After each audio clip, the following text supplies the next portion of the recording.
D'évoluer entre émotion et ambiance, ces titres suscitent la curiosité. Alors, bonjour l'artiste.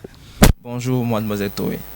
Alors, est-ce qu'il y a une manière de dire bonjour en langage de rappeur ou bien c'est juste bonjour? Disons qu'il existe des langages, mais moi je préfère rester simple et poli à la fois. D'accord, il préfère rester simple et poli à la fois. Alors, commençons d'abord par le nom, Black Five. C'est assez particulier comme nom de scène. C'est vrai que c'est pas étonnant pour un rappeur, mais on a envie d'en savoir plus. Tout d'abord, Black Five me vient des Jackson 5. J'étais un grand fanatique de Michael Jackson autant. Mais Black, on sait tous que Black en français c'est noir. Donc Noir 5. Pourquoi Noir 5? Tout d'abord parce que je suis africain, ma couleur de peau c'est le noir. Et 5 reflète en réalité mes 5 qualités. Voilà, c'est-à-dire le courage, l'endurance, l'objectivité, la créativité et la personnalité. Voilà, vous voyez quand il y a un rappeur dans notre émission, c'est comme ça, il dit j'ai 5 qualités. Alors dis-nous, quand est-ce que tu as décidé d'en faire une carrière? C'est vrai que tu chantais déjà tout petit, c'est quand est-ce que l'idée a pris vraiment forme? L'idée a pris vraiment forme autour de 2013, mais disons que je me suis lancé autour de 2016. Parce qu'en 2013, j'étais allé à un casting et j'ai croisé des jeunes qui rappaient. J'ai dit, mais comment est-ce qu'ils font pour rapper? Ça m'a beaucoup tiqué. Et c'est là que le virus m'a piqué. J'ai commencé à écrire moi-même à la maison. Et bam, c'est là que du coup, dès ma première écriture, le blaze Black 5 est venu. Et j'ai défini mon blaze en même temps. Mais c'est en 2016 que j'ai décidé réellement de me lancer dans la musique. On sait que les rappeurs, c'est vraiment l'écrit. Hein. Comment a été ta première fois de poser tes mots sur un papier? Bon, c'était vraiment difficile parce que je n'arrivais pas à rimer, puisqu'on m'a dit que le rap, ce sont les rimes. Donc, je cherchais beaucoup à rimer. Voilà, et c'est après j'ai commencé à donner sens à mes mots.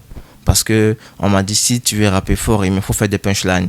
Punchlines, en gros, ce sont les figures de style ou de la poésie. Voilà, pour ceux qui ne sont pas adeptes du rap. Donc, il fallait à la fois trouver les mots, la poésie et des figures de style. C'est-à-dire, du genre, dit quelque chose, mais autrement pour que les gens le comprennent. Voilà, donc ça n'a pas été facile, mais on est là. Pourquoi le rap? Pourquoi le rap? Le rap, pour moi, c'est un appel, c'est une idéologie. Le rap me permet à moi d'extérioriser mon malaise, de prendre position et d'exprimer mes sentiments. Aussi, pour moi, le rap permet à diriger certaines personnes dans la société qui ont perdu leur repère. Voilà. Et en même temps, faire une conscientisation collective de la population. Alors, que penses-tu du rap burkinabé et de son évolution? Le rap burkinabé me plaît beaucoup parce que ici on a une diversité de cultures. Déjà de Bobo à Ouaga, il y a assez d'ethnies et quand je vois les jeunes rappeurs rapper dans les langues, ça me fascine, ça me plaît. Voilà, je pense que le rap burkinabé est en train d'évoluer pas à pas. C'est vrai que c'est difficile, on n'a pas trop de moyens, c'est vrai, on n'a pas aussi trop d'encouragement vis-à-vis des sponsors de certaines personnes du showbiz et même de la population, mais je pense que ça va venir. D'accord. Alors, depuis l'évolution du rap burkinabé, depuis les temps de Faso Combat, tu ne trouves pas que le style du rap burkinabé a un peu changé? On fait maintenant dans le rap commercial, l'afro-trap, tout. Oui, bien sûr, parce qu'arrivé à un moment donné, rapper tout simplement ne donnait pas l'argent, puisque les gens, c'est vrai, tout le monde ont des soucis. Mais on est arrivé à une phase où les gens n'ont plus envie d'entendre qu'ils ont des soucis. Ils ont envie de s'amuser, ils ont envie de stresser et d'oublier. Donc c'est là qu'est né le rap commercial. Voilà, maintenant, il faut trouver toujours cette possibilité, ce moyen-là de passer le message dans le rap commercial. Et donc je pense que la nouvelle génération, telle que Amzi, ont beaucoup compris ça, Toxa et Hugo Boss. Je laisse saluer de passage. Mais celui à qui je parle, passe un gros big up, c'est Smarty. Voilà. Parce que, Alors, voici un fanatique de Smarty. On lui dit déjà coucou s'il nous suit hein, ou qu'il nous prend en marche. Voilà, bonjour Smarty. ouais, salut Smarty. Alors, aujourd'hui, le rap a pris de l'ampleur. Tu as toi-même cité des jeunes comme Amzi, Toxa et autres. Il y a déjà cette manière de faire qui diffère et encore plus de concurrence dans le rap. Quelle est ta stratégie au fait pour vraiment faire face à toute cette mêlée? Ma stratégie, disons que je vais fonctionner comme une entreprise. Je ne peux pas dévoiler ou divulguer ma stratégie, mais je dirais que c'est un peu comme tout le monde, hein. Il faut être créatif, compétitif, voilà, regarder qu'est-ce que la population veut. Voilà. Qu'est-ce que la population veut? En fonction de ce que la population veut, tu proposes quelque chose, mais aussi il ne faut pas se laisser aller aussi par la population parce que ce sont des générations. Rapidement, elles se remplacent. Donc, il faut trouver ce moyen-là d'être toujours là présent à travers le fil du temps. D'accord, être toujours présent à travers le fil du temps. Si on résume bien, c'est ta stratégie. Alors, quelle est aujourd'hui la musique, tes influences au fait? Quelle musique tu écoutes aujourd'hui? Bon, disons que j'écoute à peu près du tout, du reggae, de la musique religieuse, de la musique traditionnelle, de la pop, du rock, un peu de tout. Mais vous savez très bien que je passe mon temps à écouter du rap.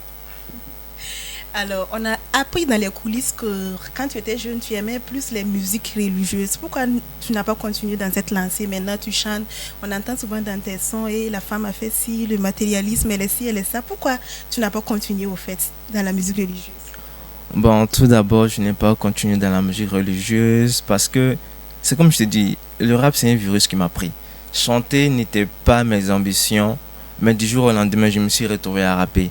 Voilà, c'est un virus qui m'a pris et à travers le rap, c'est comme je l'ai dit au début, voilà, c'est une musique qui est née pour défendre des causes, voilà, pour crier, pour dire haut ce que les gens pensent bas.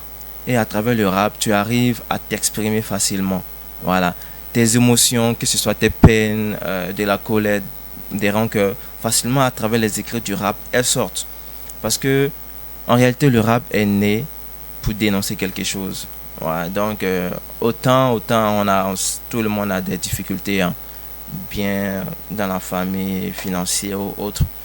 Donc moi, le rap m'a permis d'expulser quelques émotions que j'avais au fond de moi.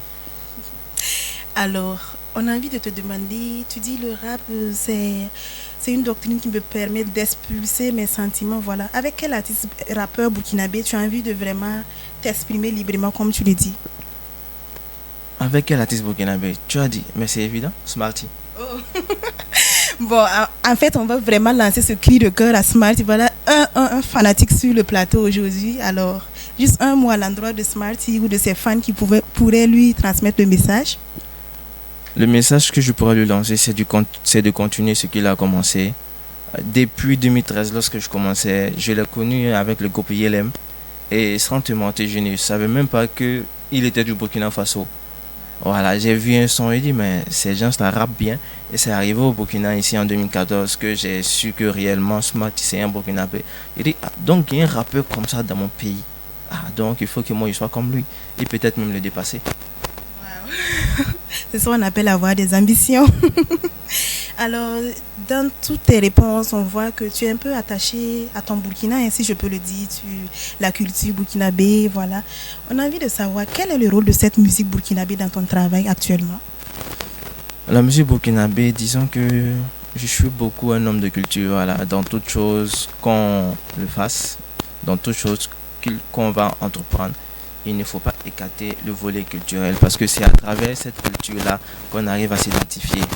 Voilà, donc je prône beaucoup le Burkina Faso parce que je pense qu'on a de la valeur, on a des choses à offrir au monde. Voilà, donc dans toutes choses que j'entreprends, j'aime mettre le nom du Burkina dedans parce que je suis un fils du pays des hommes intègres. Voilà, et c'est ça que je vais vendre en fait. Je vais vendre l'image de mon pays. Voilà, très très très très loin. Dit que je suis né au Burkina Faso. C'est chez nous, on est intègre, on a tout. Venez voir. Waouh, c'est beau ce que tu dis là. Voir des artistes vraiment dont l'objectif est vraiment de vendre le Burkina Faso, c'est merveilleux. Bon courage. Alors, ton nouveau son intitulé il faut avancer en collaboration avec l'artiste Johnny. Alors, quel est le message à transmettre à travers ce titre? Le message à transmettre à travers ce titre, c'est de ne pas abandonner.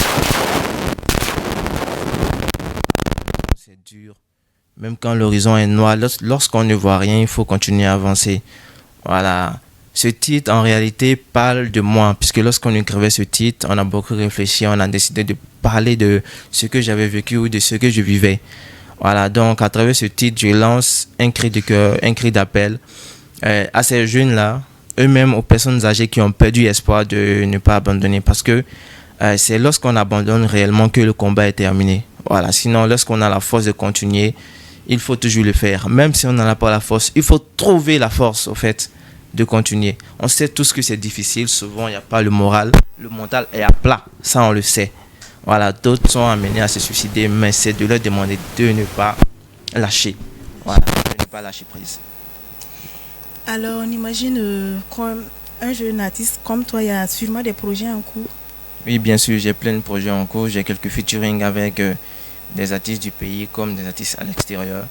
Voilà, comme le Sri Lanka, j'ai prévu un featuring avec un artiste du Zimbabwe. Mais ce sont des projets en cours. Voilà, donc on va pas trop s'éterniser, mais c'est du lourd qui arrive. C'est du lourd. Bon, chers fans, vous avez entendu, mais c'est du lourd qui arrive. Apparemment, il y a même le Zimbabwe qui sera de la partie. Donc, restez scotchés à l'artiste Black Five. Alors, je sais que on ne peut pas quitter nos téléspectateurs aujourd'hui sans ce petit truc, ce petit piment qu'on va assaisonner cette émission aujourd'hui.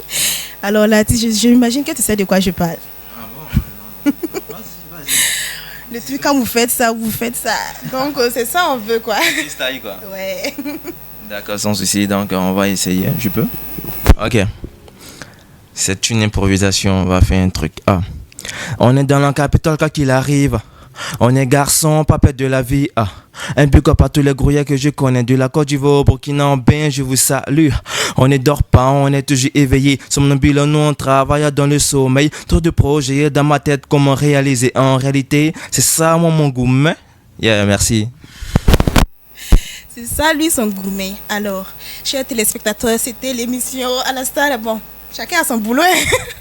Alors, nous sommes à la fin de cette émission et c'était avec l'artiste Black Five qui nous vient de Bobo, un rappeur potentiel pour le Burkina Faso. Voilà, c'était la star à la une et nous vous disons au revoir et merci de nous suivre sur notre page Facebook Team TV.